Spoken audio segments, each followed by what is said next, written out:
नमस्कार, grand Asian news में आप सभी का स्वागत है। ताजा खबरों के साथ हाजिर हूं मैं प्रीति विश्वास। बढ़ते हैं बुलेटिन की ओर, पर उससे पहले आइए नजर डालें हेडलाइंस पर।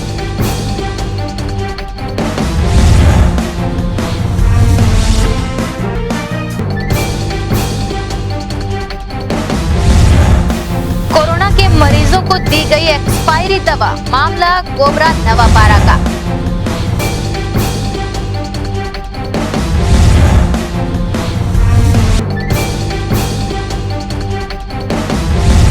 कोरोना के बढ़ते प्रकोप से भयभीत लोग लगा रहे टीके।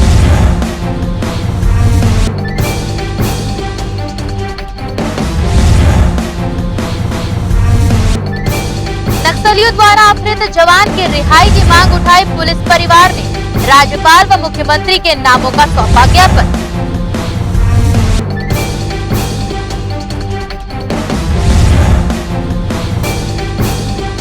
छत्तीसगढ़ ओलंपिक संघ के महासचिव गुरुचरण सिंह होरा ने 93.4 माई एफएम के इंडियन करोड़पति लीग सीजन 2 का किया शुभारंभ। पोस्टर ऑल वे लीग सेरेमनी में पहुंचे महासचिव होरा ने की आयोजन की सराहना।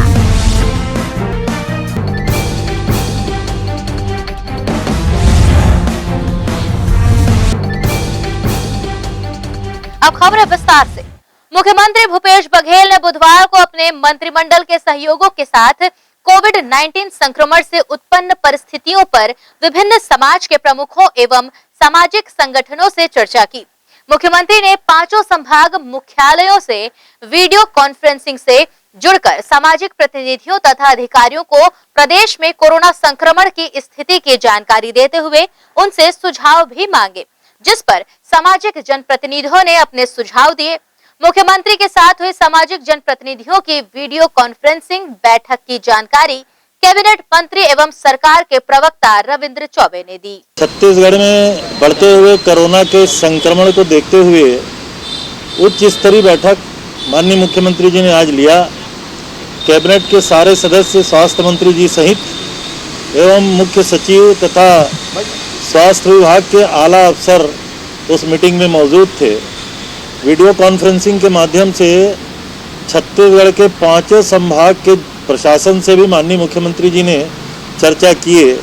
स्वास्थ्य विभाग के जितने भी विशेषज्ञ हैं, चाहे रायपुर एम्स हो, बिलासपुर सिम्स हो, आईएमए रायपुर हो या जितने भी मेडिकल कॉलेजेस हैं, उनके भी विशेषज्ञों से मुख्यमंत्री जी ने सीधा चर्चा किया। आदरणीय मुख्यमंत्री जी ने पूरे प्रदेश के स्वैच्छिक संस्था, सामाजिक संगठन और जो एनजीओ के भांति काम करने वाले जो अलग अलग संगठन हैं पूरे प्रदेश के, उनसे भी सीधे राय शुमारी माननीय मुख्यमंत्री जी ने किया। आदरणीय मुख्यमंत्री जी ने इसकी बहुत गंभीरता को समझते हुए लोगों से सहयोग की अपील की और सौभाग्य से छत्तीसगढ़ में कोरोना के पहली लहर में जिन जिन सामाजिक संस्थाओं ने, स्वैच्छिक संगठनों ने या अन्य अर्धशासकीय अशासकीय संगठनों ने जितनी मदद की थी, सब लोगों ने आदरणीय मुख्यमंत्री जी को विश्वास दिलाया कि पहले से भी ज़्यादा छत्तीसगढ़ की सरकार के साथ इस मामले में वो सहयोग करने के लिए तैयार हैं। 5 बातें प्रमुख रूप से हुई हैं। पहली बात तो ये है कि जो संक्रमण का रफ्तार है उसको कैसे रोका जाए। दूसरी बात ये है कि जो जिला कलेक्टरों को हमने लॉकडाउन संबंधी और प्रतिबंध और कितना लागू किया जा सकता है उनके अधिकारों के बारे में, तो उसके बारे में समीक्षा की गई, विशेष रूप से रायपुर और राजधानी और रायपुर जो जिला है वहाँ के बढ़ते हुए संक्रमण के संदर्भ में। तीसरा ये है कि टेस्टिंग और वैक्सीनेशन के बारे में कितना और इसको विस्तारित किया जा सकता है। और चौथी बात ये है कि बढ़ते हुए कोरोना के संक्रमण के चलते हमें बेड की बहुत आवश्यकता है, ऑक्सीजन बेड की बहुत आवश्यकता है, आइसोलेशन की आवश्यकता है। जो होम आइसोलेशन में जो लोग जा रहे हैं, क्वारंटाइन हो रहे हैं, उसके लिए मेडिसिन की व्यवस्था करनी है। हमें जो नर्सिंग स्टाफ, पैरामेडिकल स्टाफ और डॉक्टरों के स्टाफ की जो ज़रूरत है, हम ह्यूमन रिसोर्सेज और मैन पावर कैसे कर सकते हैं, इसके बारे में काफ़ी चर्चाएं हुई। मुख्यमंत्री जी ने निर्देश दिए। फंड की क्या व्यवस्था हो सकती है, किसी भी कलेक्टर को, सारे लोगों से चर्चा हुई, फंड की कोई कमी नहीं होनी चाहिए। माननीय मुख्य सचिव को स्पष्ट रूप से मुख्यमंत्री जी ने निर्देश दिए हैं कि जहां जितनी जो फंड की ज़रूरत है, आवश्यकता है, उसकी व्यवस्था की जाए। जो प्राइवेट हॉस्पिटल्स हैं या सामाजिक संस्था जिस प्रकार से बेड की व्यवस्था कर रहे हैं, वहाँ ऑक्सीजन का उपलब्धता के बारे में सुनिश्चित करने के बारे में आदरणीय मुख्यमंत्री जी ने निर्देश दिए। औद्योगिक संस्था जो केवल औद्योगिक ऑक्सीजन का उत्पादन करते हैं, उसको मेडिकली ऑक्सीजन का उत्पादन भी कैसे करें और हमें सप्लाई करें, इसके बारे में विस्तृत चर्चा हुई है। कुल मिला के बढ़ते संक्रमण को लेकर के आदरणीय मुख्यमंत्री जी ने बेहद गंभीरता से लेकर के इसको बैठक लिया। माननीय गृह मंत्री जी को भी स्पष्ट रूप से निर्देश दिया गया कि कोरोना के प्रोटोकॉल का और गाइडलाइन का सख्ती से पालन कराया जाना चाहिए। अब किसी भी प्रकार की छूट जैसी कोई बातें दिखनी नहीं चाहिए। फिर से पुलिस को, प्रशासन को, एडमिनिस्ट्रेशन को सड़कों में दिखना चाहिए और चेन तोड़ने के लिए जो कुछ भी संभव किया जा सकता है, आदरणीय मुख्यमंत्री जी ने गृह मंत्री को भी निर्देश दिया। माननीय स्वास्थ्य मंत्री जी के साथ डिस्कशन में मुख्यमंत्री जी ने स्पष्ट रूप से कहा, न मैन पावर की कमी होगी, न मानव संसाधन की कमी होगी, न फंड की कमी होगी। जरूरत पड़ने पर ग्रामीण क्षेत्र के जो चिकित्सकों की व्यवस्था है, उनकी भी सेवाएं ली जाएं। जरूरत पड़ने पर जो नर्सिंग कॉलेजेस के लास्ट ईयर के जो बच्चियां हैं, उनकी सेवाएं ली जाएं। आयुर्वेद के जो पीजी के छात्र हैं, उनकी सेवाएं ली जाएं। डेंटल और मेडिकल कॉलेज के जो फाइनल के स्टूडेंट हैं, उनकी भी सेवाएं ली जाएं। आशय कुल मिला के ये है, किसी के सामने तकलीफ नहीं होनी चाहिए कि उनको बेड नहीं है, डॉक्टर नहीं है, रिसोर्स नहीं है, मेडिसिन नहीं है। सारी व्यवस्था करने का आज माननीय मुख्यमंत्री जी ने निर्देश दिए हैं। एक और बात, जो ऑक्सीजन युक्त बेड है, उसके लिए रायपुर विशेष रूप से यहाँ थोड़ा सा काफ़ी मारामारी जैसी स्थिति बन रही है। मुख्यमंत्री जी ने स्वास्थ्य विभाग को निर्देश दिए हैं कि प्राइमरी ट्रेस करने के बाद अगर कोरोना बहुत ज़्यादा सिम्टोमेटिक नहीं दिख रहे हैं, तो उनकी व्यवस्था अलग हॉस्पिटल में या जहाँ नए बेड बनाए जा रहे हैं, वहाँ किया जाना चाहिए। कुल मिला के आदरणीय मुख्यमंत्री जी की ये उच्च स्तरीय बैठक के बाद अब ये निर्णय हुआ है कि हमको कोरोना के रोकने के लिए हर उपाय करना। वहीं छत्तीसगढ़ ओलंपिक संघ के महासचिव गुरुचरण सिंह होरा ने 93.4 माई एफएम के इंडियन करोड़पति लीग सीजन 2 का लॉन्च किया। उन्होंने सीजन 2 के पोस्टर अनवेलिंग सेरेमनी के मौके पर माई एफएम के कार्यों की सराहना की। इस सीजन के विजेता को हवाई सफर करने का मौका मिलेगा। देश में आईपीएल सीजन 14 कल से शुरू होने वाला है। इसके साथ ही 93.4 माई एफएम इंडियन करोड़पति लीग सीजन 2 लेकर आया है। इस सीजन की पोस्टर अनवेलिंग सेरेमनी में छत्तीसगढ़ ओलंपिक संघ के महासचिव गुरुचरण सिंह होरा शामिल होकर लॉन्च किया। लॉन्चिंग से पहले श्री होरा ने माई एफएम में अपना संदेश भी रिकॉर्ड करवाया। पोस्टर लॉन्चिंग के मौके पर महासचिव होरा ने कहा कि माई एफएम का ये बड़ा प्रयास है। देश आज कोरोना काल से जूझ रहा है। ऐसे समय में घर पर ही सबका मनोरंजन होगा। लोग घरों में ही रहकर ये गेम खेलकर विजेता बनेंगे। कौन सी टीम के खिलाड़ी कैसा जलवा दिखाएंगे, ये पहले ही लोगों को पता चल जाएगा। का बहुत बड़ा प्रयास है। पूरे देश के इनके जितने स्टेशन है, उस सब जगह से इस आयोजन का प्रसारण किया जा रहा है और पूरा देश इस समय कोरोना से जूझ रहा है और एंटरटेनमेंट के लिए, खुद को सुरक्षित रखने के लिए इससे अच्छा कोई विकल्प नहीं है जो आपने चुना है। सर्वप्रथम मैं इसके लिए आपको बधाई देता हूँ। इससे लोग घरों में बैठेंगे, उसको खेलेंगे और प्राइज जीतने का प्रयास करेंगे। आपने निसंदेह कोरोना काल में इस आयोजन के लाभ ये है कि लोग इसको घर पे बैठ के खेलेंगे और इसको एंजॉय करेंगे। इस अवसर पर मैं पूरी माई एफएम की टीम जो रायपुर में है, विशेष करके सभी लोग मैनेज की टीम को मैं बहुत बहुत बधाई देता हूँ। वह छत्तीसगढ़ ओलंपिक संघ के महासचिव गुरुचरण सिंह होरा ने इंडियन करोड़पति लीग ने लॉन्च किया, जिसके टाइटल स्पॉन्सर रामा मोटो कॉर्प, टाटा ट्रक्स और बस की नई डीलरशिप, एसोसिएट स्पॉन्सर महाचक्र टैंक्स एवं पाइप्स और link serenity Heights project by link property developers limited है। लॉन्चिंग के बाद आरजे अनिमेश ने कहा कि सीजन के दौरान माई एफएम के श्रोताओं के लिए सोशल प्लेटफॉर्म के जरिए भी विजेता बनने का मौका मिलेगा।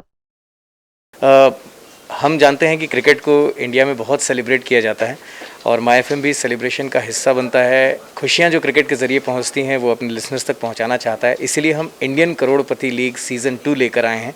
यहाँ पर हमारे लिसनर्स क्रिकेट को एंजॉय करते हैं, क्रिकेट की सारी बारीकियाँ हम उन तक शेयर करते हैं रेडियो पे, और कॉन्टेस्ट होते हैं जिनमें वो बहुत सारे प्राइजेस जीत सकते हैं। कोई एक ऐसा सपना हम चुनते हैं जो हम सभी के दिल में होता है, हम कोशिश करते हैं कि वो पूरा हो जाए, लेकिन उससे दूर रह जाते हैं। जैसे इस बार जो इंडियन करोड़पति लीग है, उसमें हमारे लिसनर्स को मौका मिलेगा कि वो एक चार्टर्ड फ्लाइट जीत सकें, अपना एक हवाई जहाज़ जिसमें अपनी फैमिली के साथ कहीं ट्रैवल करने का मौका मिले। ये सपना सच हो सकता है।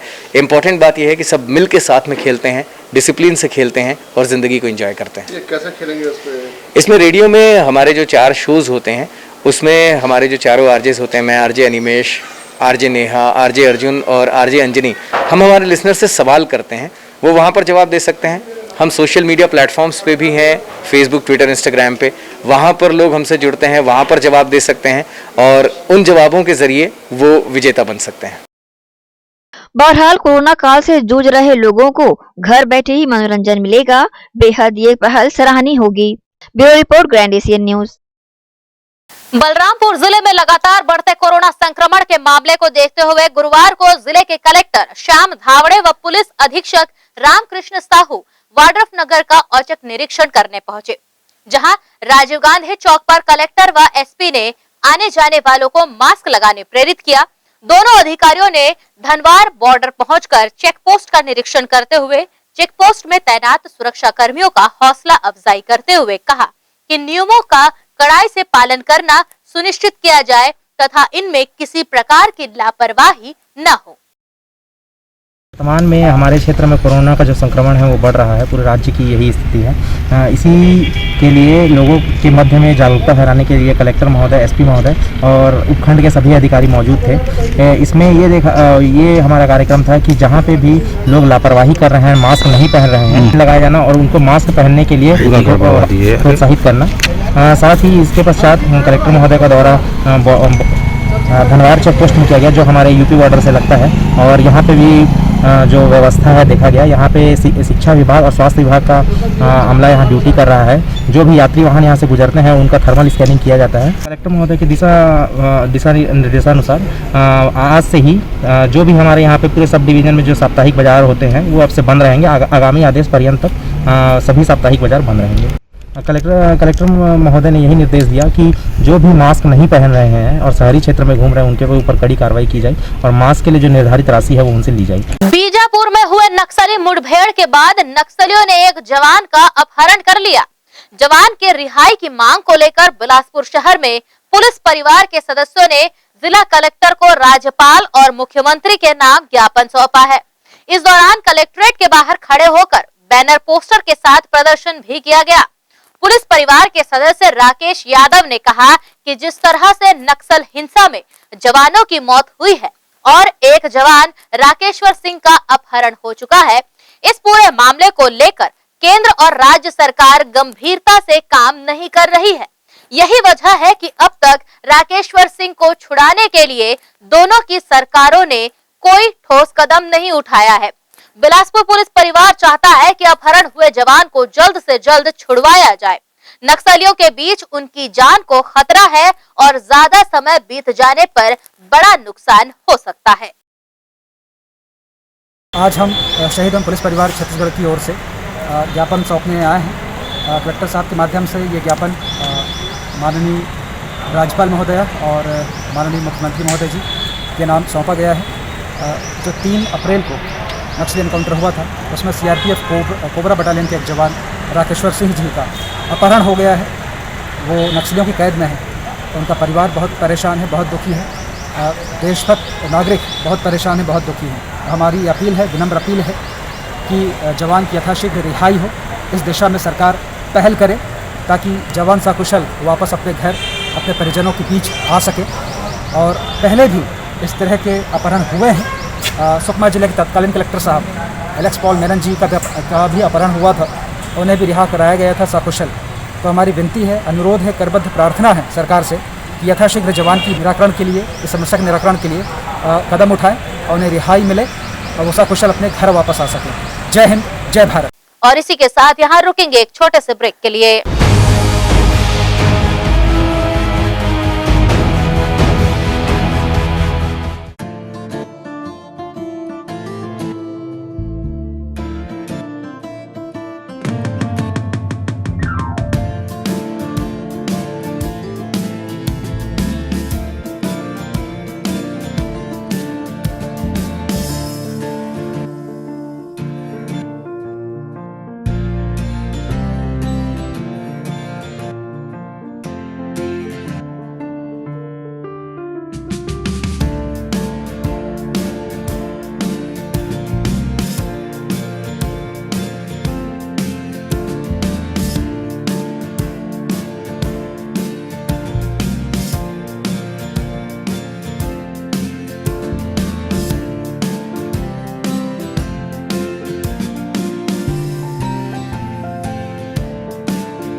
Gandhi Vidyapeeth English medium higher secondary school nursery से कक्षा 12वीं में प्रवेश प्रारंभ। हमारी ध्येय कम शुल्क में छात्रों के शिक्षा एवं विकास के लिए बेहतर सुविधाएं प्रदान करना।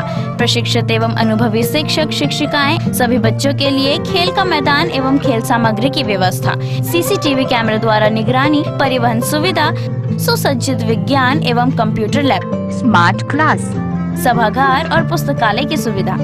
100% परीक्षा परिणाम, श्रेष्ठ छात्र को विशेष पुरस्कार, चिकित्सकीय जांच, नर्सरी और केजी कक्षा के छात्र को चार्ट मॉडल एवं क्ले के माध्यम द्वारा शिक्षण, नवोदय एवं अन्य प्रतियोगी परीक्षाओं के लिए विशेष कोचिंग। हर वर्ष विद्यार्थियों का नवोदय में चयन, स्काउट गाइड और रेड क्रॉस सोसाइटी, विज्ञान प्रदर्शनी, आनंद मेला, वार्षिक दिवस और वार्षिक खेल दिवस का प्रतिवर्ष आयोजन, नैतिक शिक्षा के माध्यम से छात्रों की प्रतिभा का विकास। Gandhi Vidyapeeth English medium higher secondary school, Radhika Nagar, Bhilai. Rashtriya higher secondary school Sharda Para camp 2 Bhilai. प्रवेश प्रारंभ, प्रवेश प्रारंभ, प्रवेश प्रारंभ। RB English medium school Sharda Para camp 2 Bhilai अब नई साज सज्जा एवं सुविधाओं के साथ इंग्लिश मीडियम का अध्यापन केवल अंग्रेजी माध्यम के विशेषज्ञ शिक्षिकाओं द्वारा, अलग से विषय विशेषज्ञों द्वारा अध्यापन व्यवस्था, स्वच्छ एवं सुविधापूर्ण स्कूल परिसर में अध्यापन, निशुल्क नवोदय प्रवेश परीक्षा की कोचिंग व्यवस्था, बोर्ड परीक्षाओं हेतु विशेष कोचिंग, खेल कूद एवं मार्शल आर्ट की कोचिंग व्यवस्था। गांधी विद्यापीठ के विषय विशेषज्ञों शिक्षकों द्वारा विशेष सहायता, बस सुविधा उपलब्ध। अपने बच्चों के सुनहरे भविष्य के लिए आज ही संपर्क करें। राष्ट्रीय हायर सेकेंडरी स्कूल एवं RV English medium school Sharda Para camp 2 Bhilai. Sunshine multi speciality hospital अब भिलाई 3 चरौदा में भी।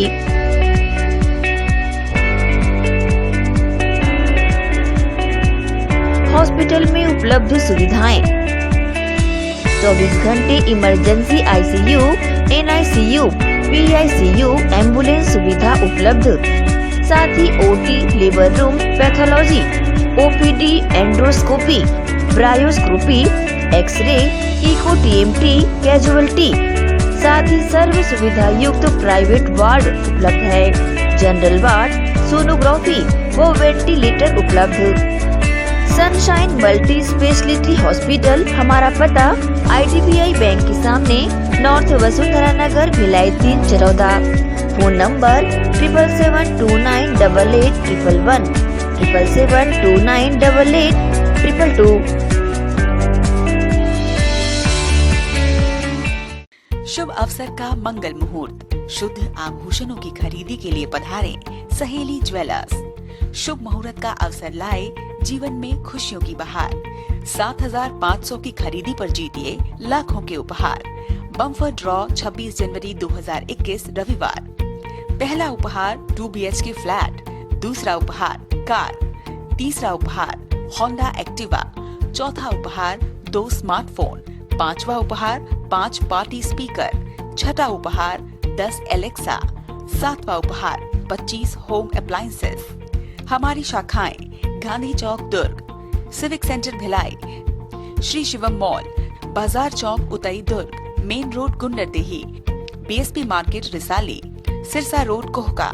शुद्ध आभूषणों की खरीदी के लिए पधारें सहेली ज्वेलर्स। आपका अपना भव्य शोरूम, 50 वर्षों से आपकी सेवा। दिनेश वस्त्र भंडार, एक भाव एक विचार के साथ। दिनेश वस्त्र भंडार, আমাদের আপন दिनेश वस्त्र भंडार, साडा अपना दिनेश वस्त्र भंडार। कपडाले संबंधित सर्व रेंज एके भाव एके विचार, एकाच भावात एकाच विचारात, एके को भाव एके को विचार। दिनेश वस्त्र भंडार। नए भव्य शोरूम में उच्च क्वालिटी के कपड़े सभी वैरायटी में, संपूर्ण रेंज के साथ। Exclusive range of saris, lancha, kurti, salwar suit, jeans, T shirt, shirts and all type of varieties. आप पाएंगे सभी प्रांतों के वैवाहिक कलेक्शन पसंद के कपड़ों के साथ। Exclusive range of bed cover, sofa cover, pillow cover, mattress, cotton cloth और शूटिंग एंड शटिंग। जिंदगी में आने से लेकर जाने तक का सारा सामान एक ही छत के नीचे। दिनेश वस्त्र भंडार, Jawahar market, power house, Bhilai.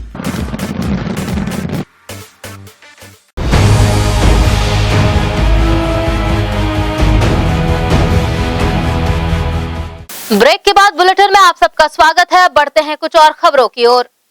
Abhanpur के नगर पालिका परिषद गोबरा नवापारा द्वारा होम आइसोलेट हुए कोरोना मरीजों को मंगलवार को दवाइयां दी गई थी। उनमें से एक दवा क्लोरोक्वीन फास्फेट 2 महीने पूर्व ही एक्सपायरी हो चुकी है। इस मामले के सामने आने के बाद गोबरा नवापारा में हड़कंप मच गया है।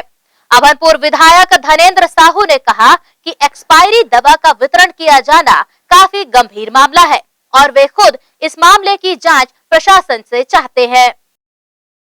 मुझे मालूम पड़ा है कि गोबरा नवापारा नगर पालिका में कुछ कोरोना पीड़ित मरीजों को एक्सपायरी डेट की दवाएं दे दी गई है। इसको काफ़ी गंभीर लापरवाही मानता हूं और इसके लिए दोषी चाहे नगर पालिका प्रशासन हो चाहे स्वास्थ्य विभाग हो, दोनों में से जिसकी भी गलती हो उन पर निश्चित तौर पर कार्रवाई की जानी चाहिए। यह देखना अवश्य ही जरूरी होगा कि एक्सपायरी डेट की दवाई कब वितरित की गई, किनकी जिम्मेदारी थी और कब से रखा हुआ था स्टॉक, आज उपयोग करने के पूर्व एक्सपायरी डेट को क्यों नहीं देखा गया। इन सारी बातों पर जांच भी की जानी चाहिए और मैं जांच और कार्रवाई की मांग अधिकारियों से करता हूं। भिलाई नायर समाज स्कूल सेक्टरेट में कोविड-19 टीकाकरण का निःशुल्क शिविर का आयोजन किया गया। इस 2 दिवसीय शिविर में लगभग 300 लोगों का टीकाकरण किया गया। इस दौरान दुर्ग जिला स्वास्थ्य विभाग की टीम और NSUI के प्रदेश सचिव मोहनीश शर्मा और उनकी टीम मौजूद रही, जिन्होंने टीकाकरण के दौरान पूरी व्यवस्था संभाली। शिविर को लेकर अपनी प्रतिक्रिया इस प्रकार से दी गई। शिविर 4 अप्रैल से चालू हुआ था फर्स्ट डे। आज हम लोग का सेकंड डे है। बीच में लॉकडाउन के कारण हमने बंद रखा था और अभी तक कम से कम हम लोग का फर्स्ट डे में 180 लोगों को हमने वैक्सीनेशन दिलवाया। आज अभी 100 लोगों का रजिस्ट्रेशन हो गया, जिसमें से हमने 40 को वैक्सीनेशन प्राप्त करवा दिया है। कब तक ये शिविर जारी रहेगा और ये कहाँ पे लगा हुआ है? शिविर आज ये लास्ट डे, क्योंकि लगभग सेक्रेट और आसपास के इलाकों में 45, जैसे सरकारी आंकड़ा दुर्ग जिला का आया है, 65% लोग जो 45 हो गए उनका हो गया है। तो अभी फ़िलहाल आज लास्ट डे है शिविर का यहाँ पर और BNS स्कूल में कैंपस में हमने ये शिविर ऑर्गेनाइज करवाया है। इसके लिए मैं बहुत तहे मन से विधायक जी देवेंद्र यादव जी को बहुत बहुत धन्यवाद देना चाहता हूं, जिला प्रशासन को देना चाहता हूं, कलेक्टर साहब को देना चाहता हूं, भिलाई नगर निगम को देना चाहता हूं, साथ ही साथ भिलाई नायर समाज के मैनेजमेंट और मेरे साथी सेक्रेटरीट के जो कोविड-19 से बिना डरे लोगों की मदद करने के लिए आ गया। बीते कोरोना काल में केंद्र सरकार द्वारा रेलवे विभाग को आदेशित कर ट्रेन की बोगियों को आइसोलेशन वार्ड में तब्दील कर कोरोना की जंग जीतने का प्रयास किया गया था, परंतु अब जब जिले में कोरोना एक बार फिर बेकाबू हो चुका है, ऐसे में मरोदा स्टेशन पर खड़ी यह 18 आइसोलेशन बोगियां बेकार ही साबित हो रही हैं। भारत देश का हर नागरिक 2020 को अपनी यादों से कभी नहीं भुला पाएगा, क्योंकि इसी वर्ष वैश्विक महामारी कोविड-19 ने भारत में दस्तक दी थी और खूब तांडव भी मचाया था, जिससे निपटने के लिए केंद्र और राज्य सरकारें अपने अपने स्तर पर पूरी ताकत झोंक रही थी। इसी बीच केंद्र सरकार द्वारा रेलवे विभाग से बातचीत करके रेल के डिब्बों को आइसोलेशन वार्ड में तब्दील कराया गया था, जिसमें अस्पतालों में बिस्तर फुल हो जाने के बाद आइसोलेशन बोगियों में कोरोना संक्रमितों को रखा जा रहा था और कोरोना के खिलाफ जंग जीतने का सफल प्रयास भी किया गया। अब छत्तीसगढ़ प्रदेश के दुर्ग जिले में भी एक बार फिर कोरोना ने अपना विकराल रूप दिखाना शुरू कर दिया है और जिले के किसी भी सरकारी या निजी अस्पतालों में जगह बची ही नहीं है कि इन संक्रमितों को आइसोलेट किया जा सके। ऐसे में मरोदा स्टेशन पर खड़ी यह 18 बोगियां जो कि आइसोलेशन वार्ड में तब्दील की जा चुकी हैं, बेकार ही खड़ी हैं। प्रदेश सरकार अगर चाहे तो रेलवे विभाग से बातचीत कर इन बोगियों को भी इस विकराल समय में उपयोग कर सकता है और इस बढ़ते संक्रमण की वजह से अस्पतालों में जगह न मिलने के कारण को खत्म करते हुए लोगों की जान भी बचा सकता है। जिस उद्देश्य से रेलवे विभाग द्वारा इन बोगियों को आइसोलेशन वार्ड में तब्दील किया गया था, वह उद्देश्य जिले में संक्रमण से प्रभावित लोगों को इन बोगियों में आइसोलेट कर पूरा किया जा सकता है। इसके लिए जरूरी होगा कि प्रदेश सरकार केंद्र सरकार से बातचीत कर बेकार खड़ी हुई इन आइसोलेशन बोगियों को जिले में आए इन विषम परिस्थितियों में उपयोग कर मौत के आंकड़ों को कम कर सके। आज हम उपस्थित हैं मरोदा रेलवे स्टेशन में। यहाँ आने का एक मकसद ये रहा हमारा, आज छत्तीसगढ़ में कोरोना की स्थिति भयावह हो चुकी है, लेकिन उसमें खास तौर पे दुर्ग जिले की स्थिति भी बहुत खतरनाक होती जा रही है, जिसको देखते हुए आज पूरे जितने भी सरकारी अस्पताल हो या प्राइवेट अस्पताल को जिसको सरकार ने कोविड में कन्वर्ट किया था, वहाँ पर भी मरीजों की संख्या लगातार बढ़ रही है और रोज़ नए नए संक्रमित केस बढ़ते जा रहे हैं। ऐसे में सरकार को चाहिए था कि ये लोगों के लिए बेड की व्यवस्था करें, और आज बहुत से सामाजिक संस्थाएं आगे बढ़ के आई हुई हैं जो ये चाहती हैं कि वो अपने भवनों का इस्तेमाल करने गवर्नमेंट को दे रही है। पिछले साल रेलवे प्रशासन ने भी ये कार्य किया था, केंद्र सरकार की योजना के तहत ये कार्य किया गया था कि रेलवे की जो ट्रेन की कोचेस या बोगियाँ होती हैं उसको उन्होंने आइसोलेशन वार्ड में कन्वर्ट किया था। उसी कड़ी में भिलाई के मरोदा स्टेशन में करीब 18 बोगियाँ हैं जो कि आइसोलेशन वार्ड के रूप में तब्दील की गई थी, और आज ये वापस यहाँ वैसी खड़ी हुई है। आज सरकार को चाहिए कि अगर ये बेड की व्यवस्था नहीं कर पा रहे हैं तो ये खाली पड़ी बोगियों का इस्तेमाल वापस करें, ताकि लोगों की ज़्यादा से ज़्यादा संक्रमण को रोकें और लोगों की इस रोग की रोकथाम के लिए वो इसका उपयोग कर सकें, ताकि लोगों की इससे जान बच सके और हम वापस एक अपने छत्तीसगढ़ को हम कोरोना मुक्त कर सकें। आज जरूरत है कि आगे आए और रेलवे प्रशासन से बात करके इन बोगियों का हम सही तरीके से इस्तेमाल कर सकें। ग्रैंड एशियन न्यूज़ के लिए कैमरामैन संतोष शर्मा के साथ मैं नसीम खान। दुर्ग जिले में बढ़ते कोरोना संक्रमण एवं अस्पतालों में बेड नहीं मिलने की स्थिति को देखते हुए मात्र 48 घंटों में अग्रवाल समाज ने अग्रसेन भवन को आइसोलेशन सेंटर में तब्दील कर दिया, जहां ऑक्सीजन सिलेंडरों की भी व्यापक व्यवस्था की गई है। कोरोना संक्रमण का कहर जिले में खतरनाक रूप ले चुका है और जिला प्रशासन भी इस संक्रमण को रोकने के लिए तरह तरह के उपाय कर रहा है। इन उपायों में भिलाई के अग्रवाल समाज द्वारा अग्रसेन भवन सेक्टर 6 में आइसोलेशन वार्ड बनाकर और मजबूती देने का प्रयास किया गया है। यह आइसोलेशन वार्ड मात्र 48 घंटों में बनकर तैयार हो गया, जिसका विधिवत उद्घाटन जिले के कलेक्टर एवं रेंज के आईजी ने अपने कर कमलों से किया। इस आइसोलेशन सेंटर में ऑक्सीजन सिलेंडरों की उपलब्धता भी प्रचुर मात्रा में कराई गई है। अग्रवाल समाज के द्वारा इस अनुकरणीय पहल के माध्यम से सर्व समाज के लोगों को मदद करते हुए जिला प्रशासन द्वारा कोरोना संक्रमण के खिलाफ लड़ी जा रही लड़ाई में अपना बहुमूल्य योगदान दिया गया है। अग्रवाल समाज द्वारा इस आइसोलेशन सेंटर को बनाने के उद्देश्य के साथ इस आइसोलेशन सेंटर में सेवाएं दे रहे डॉक्टरों के माध्यम से आइसोलेशन सेंटर में उपलब्ध सुविधाओं की जानकारी न्यूज टीम को दी गई।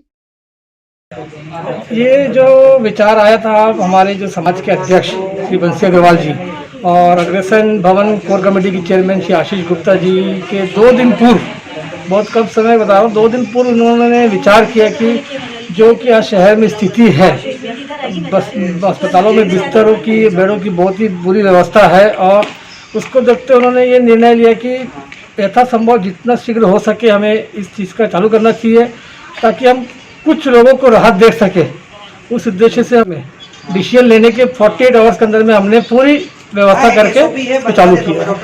केवल 48 घंटे में कैसे संभव हो पाया सर? ये हमारी टीम मैनेजमेंट का काम है सर। हमारे साथ डॉक्टर की एक अच्छी टीम है, हमारे साथ हमारे जो अग्रसेन भवन के और आशीष गुप्ता जी और बंसी अग्रवाल जी का ही मेन इसके में सहयोग है, जिन्होंने दिन रात मेहनत करके अथक प्रयास के साथ में इसको चालू करवाया है। इस आइसोलेशन वार्ड में किन किन लोगों को जगह दी जा रही है? क्या सिर्फ सामाजिक लोग हैं या किस तरह? ऐसा है कि बेसिकली हमारा उद्देश्य तो पहले यही था कि समाज के लोगों के लिए, लेकिन अब ऐसा नहीं है।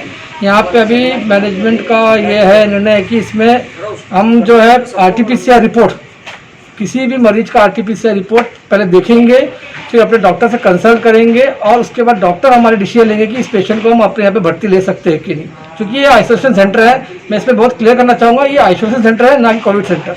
कोविड सेंटर आइसोलेशन सेंटर में बहुत फ़र्क होता है सर। मैं यहाँ का सीनियर रेसिडेंट हूँ। यहाँ कोविड सेंटर खुला है, ये आइसोलेशन ना कि ये हॉस्पिटल है। यहाँ सुविधा ये भी है कि यहाँ ऑक्सीजन सप्लाई भी है, जितना हो सकता है पेशेंट को हम ऑक्सीजन दे सकें, जो कि अभी के टाइम में ऑक्सीजन भी नहीं मिल पा रहा है पेशेंट। और ये अग्रवाल समाज के द्वारा बहुत अच्छा आइसोलेशन सेंटर बना हुआ है, जिसमें पेशेंट आ रहे हैं, जिसके लिए उनके उपचार किया जा रहा है। और हमारे पास जूनियर डॉक्टर की टीम अंदर है, नर्सिंग स्टाफ है, सारे टीम अंदर हैं जो कि कोविड पेशेंटों को देखा जा रहा है। और ये हॉस्पिटल नहीं है, यहाँ वेंटी सेटअप वगैरह कुछ नहीं, ये आइसोलेशन सेंटर है। जिनके घर में रहने के लिए जगह नहीं है, जो आइसोलेशन अलग अलग रूम नहीं है, वो यहाँ आके रह सकते हैं। जिले में इस कोरोना की वजह से उत्पन्न हुई विषम परिस्थितियों को सामान्य करने में अग्रवाल समाज द्वारा बनाए गए इस आइसोलेशन सेंटर का अहम योगदान माना जा रहा है। ऐसे ही कुछ और समाजों को सामने आकर अपना सहयोग देने की आवश्यकता है, जिससे एक बार फिर हम सब मिलकर इस कोरोना के संक्रमण पर विजय प्राप्त कर सकें। ग्रैंड एशियन न्यूज के लिए भिलाई से संतोष शर्मा की रिपोर्ट। लॉकडाउन का कड़ाई से पालन करवाने निगम आयुक्त व जिला प्रशासन के अधिकारियों द्वारा शहर की मॉनिटरिंग करने के दौरान 2 व्यक्ति लॉकडाउन की अनदेखी करते पाए गए, जिनके खिलाफ चालानी कार्रवाई की गई। दुर्ग निगम कमिश्नर हरीश मंडावी, एसडीएम विनय पोयाम, तहसीलदार पार्वती पटेल ने गुरुवार को निगम के अमले के साथ लॉकडाउन का सख्ती से पालन कराने शहर में भ्रमण किया। उन्होंने धमदा रोड, शक्ति नगर, जवाहर नगर, आदित्य नगर, रायपुर नाका, मालवीय नगर, दीपक नगर समेत शनिचरी बाजार और तकियापारा क्षेत्र गली आदि का निरीक्षण किया।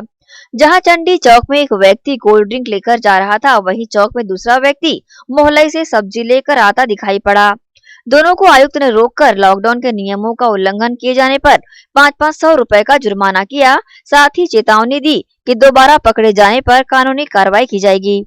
ग्रैंड एशियन न्यूज के लिए दुर्ग से नसीम फारूकी की रिपोर्ट। और इसी के साथ यहाँ रुकेंगे एक और छोटे से ब्रेक के लिए।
सोरियासिस रोग वात, पित्त और कफ प्रकृति पर आधारित है। सोरियासिस रोग एक कुष्ठजन्य रोग है। ये कोहनी जांघों के बाहर धड़, कमर, पीठ और पेट में होता है। ये तांबे रंग और रक्त वर्ण का शुष्क सा छिलके युक्त शरीर में चकत्ते के रूप में दिखाई पड़ता है। प्रथम अवस्था में ये सिर के बालों के बीच पिन के नुक्के, सरसों या मसूर के दाने की तरह उत्पन्न होता है, जिससे व्यक्ति को सिर में रूसी का भ्रम होता है और यही फिर धीरे धीरे सिर से बाहर निकलकर संपूर्ण शरीर में फैलने लगता है। ये मामूली खुजली जैसा लगता है।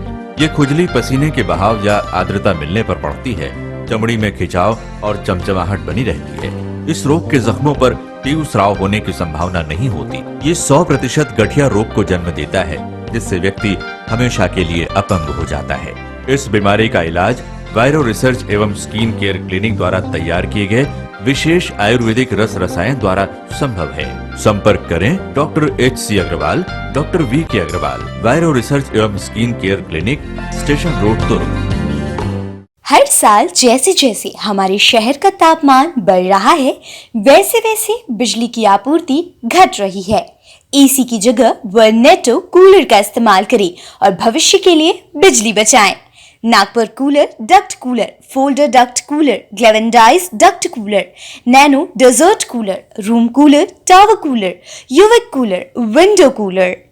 वर्नेटो cooler products by Goyal self and Fataka power house, Jawahar market, Bhilai. Mobile number 7300193295 और 9300540111.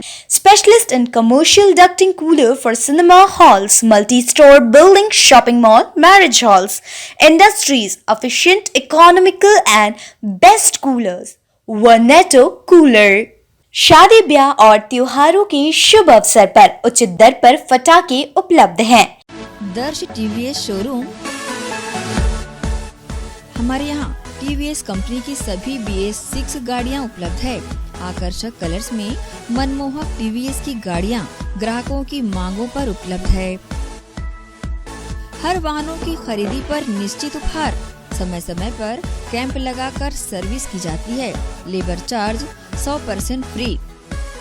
दर्श TVS शोरूम में त्योहारी सीजन में आकर्षक उपहार ग्राहकों के लिए उपलब्ध कराए जाते हैं। हमारा पता दर्श TVS शोरूम अमन ढाबा के बाजू ग्रैंड एशियन न्यूज कार्यालय के नीचे ground floor, Junwani Kohka road, Bhilai, Chhattisgarh. Phone number 07882960336। Sales हेतु हमें संपर्क करें 7477279780। सर्विस हेतु संपर्क करें 8349279780। मैं जब अपने बालों को कोम करती थी तो मेरे काफी ज्यादा बाल कोम्बिंग से टूट जाते थे और सीजनल चेंजेस की वजह से डैंड्रफ भी होता था। फैमिली में भी कुछ लोगों को ये प्रॉब्लम थी। तब मुझे मेरी फ्रेंड ने वास्तु गुरुजी हेयर ऑयल सजेस्ट किया, जिसके सिर्फ 2 यूजेस बाद ही मुझे ऐसा लगा जैसे मेरी स्कैल्प क्लीन महसूस हो रही है और सिर्फ 4 वॉशेस बाद ही मेरी हेयर फॉल और डैंड्रफ की प्रॉब्लम ऑलमोस्ट जड़ से खत्म हो गई। और इस ऑयल की सबसे अच्छी बात यह है कि ये होममेड है और उससे भी अच्छी बात यह है कि ये वर्क करता है।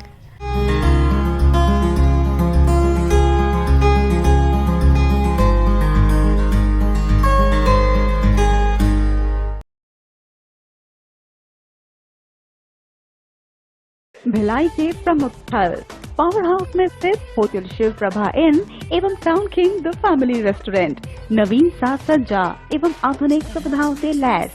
हमारी विशेषताएं economic suite, executive suite, premium suite and presidential suite. Town king the family restaurant लाजवाब स्वाद से भरपूर नाश्ते एवं भोजन की उत्तम व्यवस्था। Banquet hall, party hall, conference hall, free Wi-Fi internet, new elevator, travel assistance, safe deposit vault and godown, special tariff plan for corporate, marriage and other functions. Online booking facilities available. Sweet home away from home. Powerhouse railway station व bus stand से मात्र 500 metre पर स्थित hotel Shiv Prabha inn and town king the family restaurant 46 T market अपना Kesari laws के बाजू में power house Bhilai. Contact 9892215251 और 8966981590।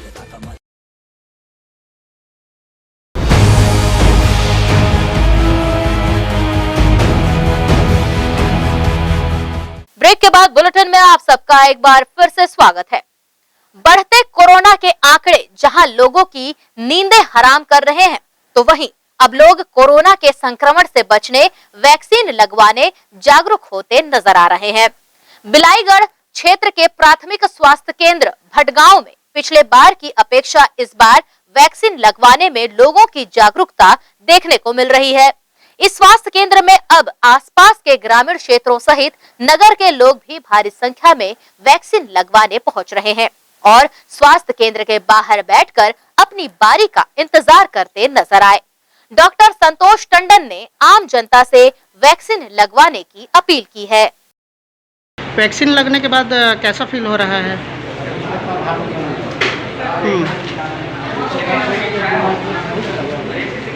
अभी जो लगा है फर्स्ट या सेकेंड है आपको? कौन से वार्ड से हो आप? अभी आपको वैक्सीन लगा? कैसा फील हो रहा है? रिएक्शन वगैरह कुछ? क्या क्या सुविधा मुहैया है यहाँ? वैक्सीन लगवाने को लेकर के क्या क्या सुविधा है?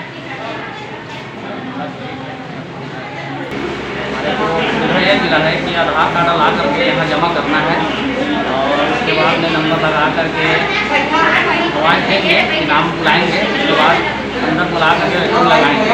अच्छा, वैक्सीन जो लग रही है, वैक्सीन के बाद कुछ रिएक्शन वगैरह भी दिख रही है क्या? और अभी तो लगा है मेरे को, अभी रिएक्शन का पता नहीं है, बाकी बोले हैं कि आधा घंटा बैठ करके जाना है, हाल में बैठना है और जब उनके कुछ हो जाता है तो उसका इलाज और करेंगे।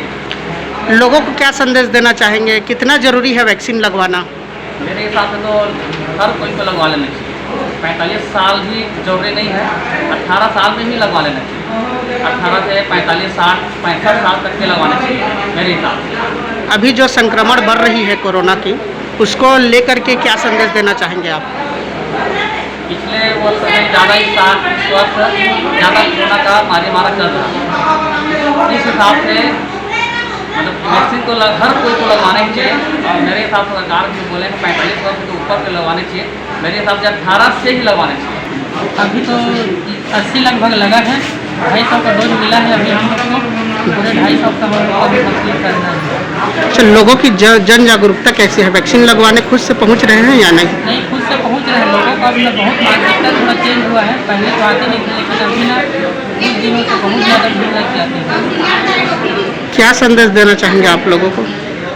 मैं ये कहना चाहूँगा कि लोग ज़्यादा से ज़्यादा आएँ और लगवाएँ, कि टीका से कोई दिक्कत नहीं है। टीका लगवाने से सामान्य है, सभी लगवा रहे हैं, अच्छी बात है, सभी को आके लगवाना चाहिए। यहाँ डोज लगने के बाद किसी मरीज को रिएक्शन हो जाती है, उस स्थिति में किस तरह की व्यवस्था रखी गई है? इसके लिए हम लोग अलग से एनाफाइलेक्सिस रिएक्शन के अलग से किट तैयार करके रखे हुए हैं। अगर किसी को हो जाता है तो उसके लिए बेड है, ऑक्सीजन सिलेंडर है, सब व्यवस्था करके रखे हुए हैं। बाकी अभी तक किसी का नहीं हुआ है। बालोद मुख्यालय से 10 किलोमीटर दूर ग्राम जमरुआ में एक कक्षा 10वीं के छात्र भालेंद्र कुमार पर मिट्टी का तेल डालकर आग लगाकर जान से मारने की कोशिश करने का मामला सामने आया है। गंभीर रूप से जले छात्र भालेंद्र कुमार ने पुलिस को बताया कि 5 अप्रैल को उसके माता पिता बालोद गए हुए थे और वह रात लगभग 8 बजे खाना खाकर टीवी देख रहा था। रात 10:30 बजे धर्मपुरा निवासी टेमन लाल साहू दीवार कूदकर घर में घुसा और मुझे परेशान करने लगा और तुझे जिंदा नहीं छोड़ूंगा कहते हुए बाथरूम में ले जाकर अपने पास रखे मिट्टी तेल को उसके ऊपर डालकर आग लगाकर घटना को अंजाम दिया। पुलिस ने आरोपी के खिलाफ अपराध दर्ज कर लिया है। लड़की के ना दिलाए एकदम पकड़ के ले के बाद में ना वो 2 महीना तक रही रखी से नारा गांव से लाने से बोला मारपीट चालू कर दी। दीपावली से मारे चालू, एक कमरे में बंद करके मार दी। फिर उसके बदले अगर बावजूद में आँखें को निकाल दो तुम्हारे को पार्टी खेल दूँ वैसे दिन से।